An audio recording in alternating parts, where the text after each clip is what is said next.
speaking to real people can really be difficult sometimes, especially when you speak to people who are fluent in any language, not just English. I've been speaking to a lot of native speakers, fluent speakers from India, but there are things that I took note of and I'm going to share it. You will be speaking to all these type of people. You just have to identify with the type, and if you do that, 50% of your conversation becomes easier, even if you're not fluent in a language.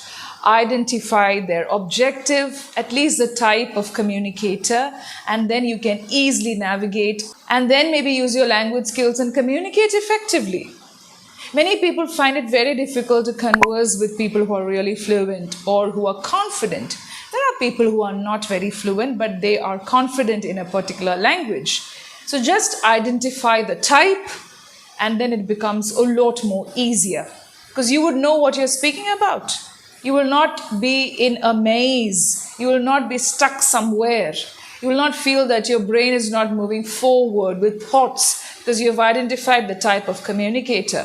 I've been talking to different people who are organizing workshops. You will have a lot of people from different parts of the globe arranging workshops. So I've been communicating with many of them.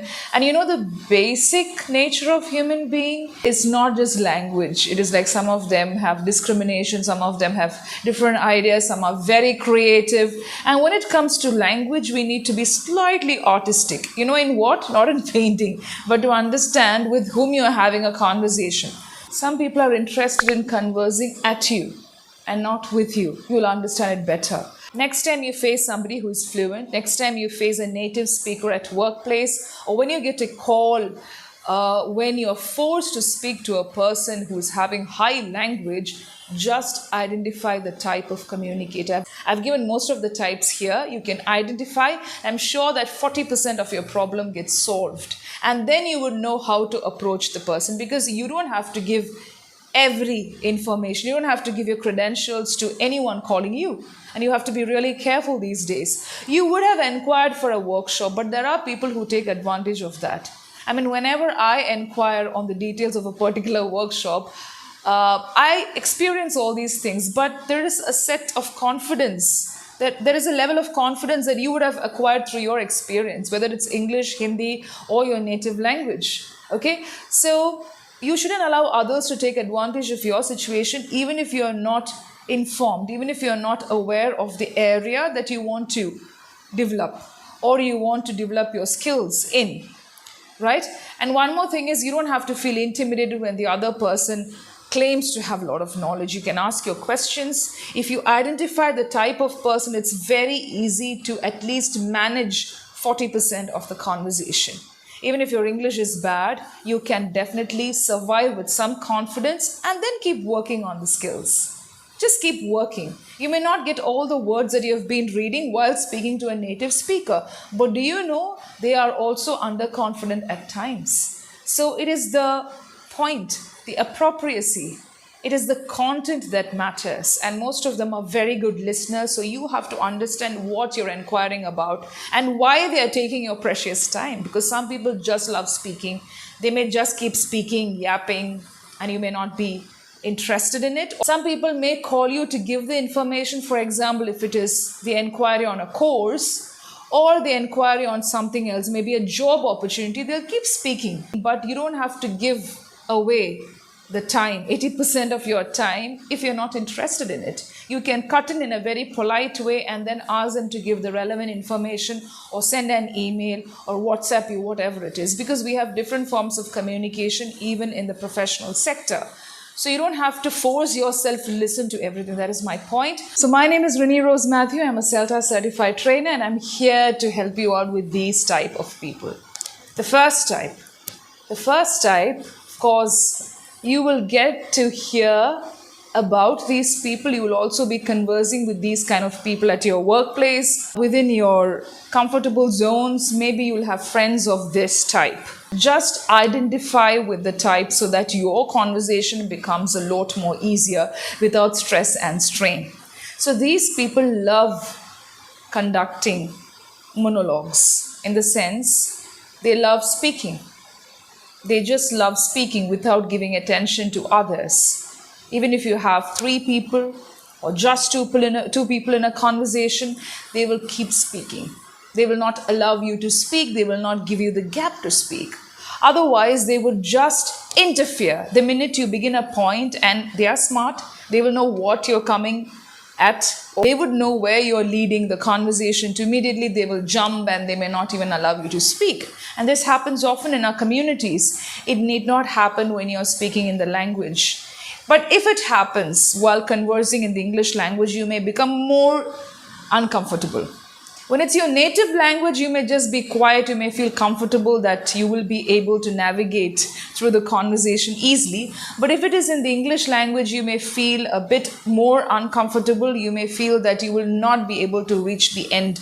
You may feel as if you are having a dead end to this conversation. So in that case, remember, they just love conducting monologues. And I'm not referring to this type of people.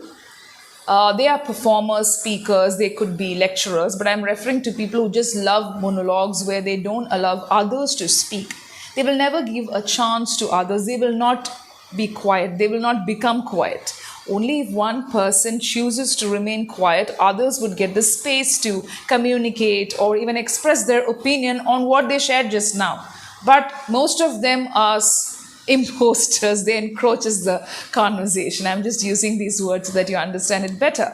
So some just love monologues. You have to find your space, and maybe you have to be slightly assertive when it comes to being polite at the same time expressing your opinion. For example, you could say, I'm sorry to interfere, but still I think I would like to clarify a point here before we forget. Yeah, so sometimes when they keep speaking, they would go to this point, jump to the other point, and then they would get engaged. Then they'll keep moving forward, and they have the ability to do that. And you may forget your point. Others may forget what they spoke in the initial part of the meeting. This happens during meetings where they begin at a point and then they will go on just like that without giving space to others. So that's the first type. Second type is this. Now, narcissist conversationalist. Narcissist. These people love bringing the conversation, the course of the conversation back to them. Even if you speak about work or project or about a third person, a third project, these people will bring the conversation back to them. And they would draw every attention, every possible attention to their life, saying that when I was working there or when I did this. I'm not referring to the experience sharing. I am referring to just speaking about themselves. So they always direct the conversation. Wherever you take them, they will direct the conversation to the self. And that's not a good attitude. They may just say, I've been working for almost 35 years. I've been doing that, this. Do you think only illiterate people and uneducated people do this? No. Most of the time, people from schools, leaders, team leaders, company leaders also have the habit of doing this. They feel it's a way of asserting themselves or finding a position in the meeting, but that will never be acknowledged. That will never be treated as a skill when it comes to leadership qualities, okay, or when it comes to the skill set required in leading a team. So, even in normal conversations, when you speak in English, you will have people who are narcissistic in behavior. They may just direct the entire conversation to the self. Even if you don't ask them anything, they'll keep directing the conversation. You should know from where you have to direct the conversation, lead in a polite way. If you want to know more about such tactics and strategies, you can join my one-to-one training sessions, because I have to literally give you the situation and make you speak. We will be exposing you to different types of situations and mock conversations to help you better. The third type, egocentric. There is a difference between narcissism and ego-centered, or you can say egocentric kind of behavior. So here the people may not always direct the conversation to the self, but they will find it very difficult. They would almost struggle in accepting the values and beliefs of others. Even if it's not accepted, they will not listen or even acknowledge the other person's viewpoint. I'm not saying you have to accept everything that others say. That's not a good way of doing it. You may have your difference of opinion. You may not be able to completely comprehend what they are saying. Of course, you can clarify your doubts. You may not literally accept whatever others are saying, which is okay. We all are individuals. But remember that egoistic people, people who have got very high ego, may not value the other person's opinion. The opinion can be wrong, or even they may not be informed about something, which is okay. But you may have to just acknowledge what they are saying and then put in your point. Like, this is where you're wrong, or this is where we could work on together. There is a way of doing it instead of accepting and just being submissive. Because many people go to that extreme. Either they go to that extreme or this extreme. They may just say yes, yes, yes to everything, or they may just differ.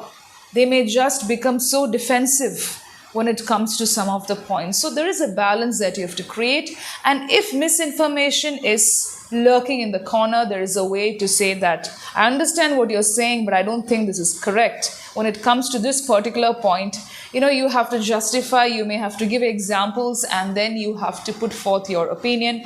And by the end of the day, it's your choice whether you have to take it up or whether you have to just discard and then dispose, right, from your system.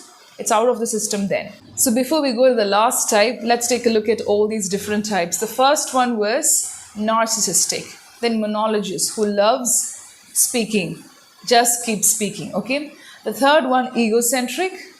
The last one is dismissive. Dismissive means they become highly defensive. For example, they would have read a book, maybe part of a book, or they would have listened to some bits and pieces of a particular topic, or they may have some idea about an area, and they may just become defensive. It's important to just check if the other person's viewpoint is something new or something that you didn't know about.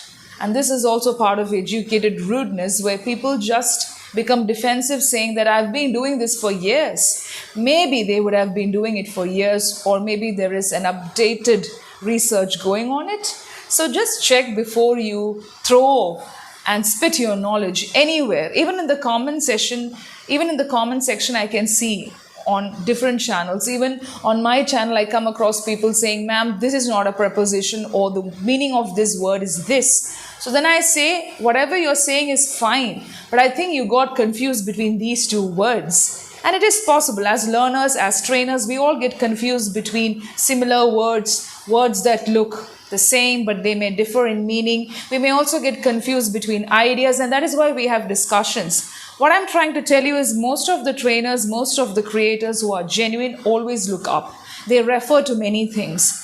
Of course, we have some creators who are very, very sadistic, who are very, very defensive. And there are some people who claim to be IELTS trainers. I'm very sorry to say this. I'm not referring to everybody, but they actually damage the name of other trainers. There are people from different parts of our country who just give misinformation. They could be speaking on pronunciation tactics, but they may make silly mistakes when it comes to the, and such subtle things. And these are trivial errors. It's okay even if you make a mistake. But they are so particular, they treat it as a disease. Mispronunciation, MTI, mother tongue interference, all these things are not to be treated as diseases. And native speakers are not to be treated as the benchmark, because they also make mistakes. We all are learning. Just like how we have our flaws while speaking in our own native language, native speakers of English also make mistakes. So we have the 4 types of behavioral pattern, and you may identify with one of these. What is to be done? How to resolve? Now, if you ask me how to communicate with such type of people, it's good to expose yourself to different types of people, because then you would know where you stand, how you can navigate, and what type of words could be used. Suppose a person is highly defensive, you may have to just calm down and then you have to give your point instead of being submissive. But if they become too defensive, too rude, then you have to walk away from that place. If you don't come across the above 4 types of people, nothing to worry, because you will be comfortable with the conversation. Because you will be dealing with casual, usual conversation. I've already done a video on how to approach people who treat you as invisible beings.